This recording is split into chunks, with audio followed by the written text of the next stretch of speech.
want to make sure you feel comfortable saying these words and asking questions. But first, we'll act immature. It'll be your chance to get out all the giddiness. After that, your maturity hats go back on, and we'll begin our lesson. Got it? They nodded. All right. You're going to hear me say words like sex, penis, vagina. And I'm going to keep saying those words, and I want you to laugh your heads off. They were already laughing. Here it goes. Sex, penis, vagina. Sex, penis, vagina. I repeated this over and over. And students' faces turned red. Some covered their faces with their hands.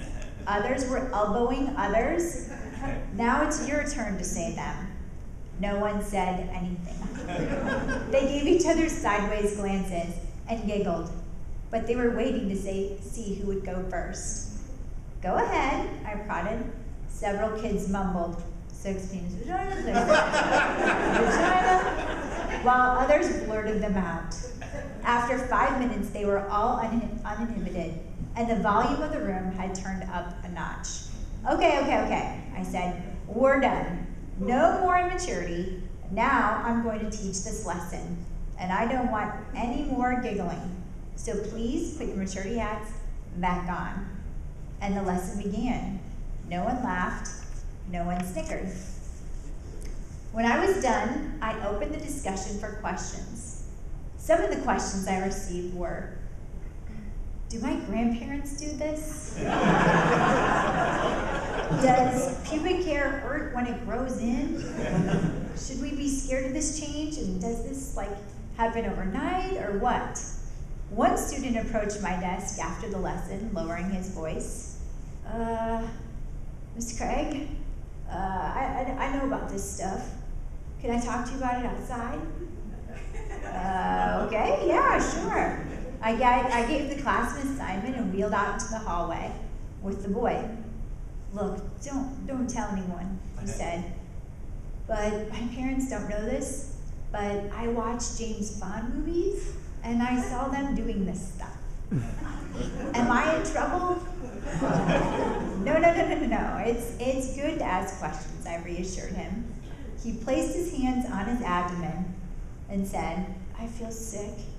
Can I go to the office? I nodded for him to go. The office nurse gave him a drink, let him lie down. In 15 minutes, he returned to class without a problem. And I called his mother. The last lesson each day, and another favorite subject was religion. One way I love to teach children about God is through music.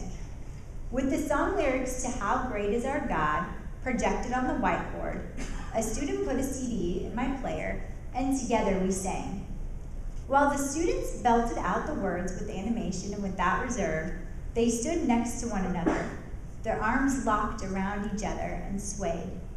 I reflected on my life and all the power and strength it took me to get to that moment, to where I was sitting, among a classroom of children, in a community that believed in me, in a country that allowed me to be all that I could be, and with a God who made it all possible.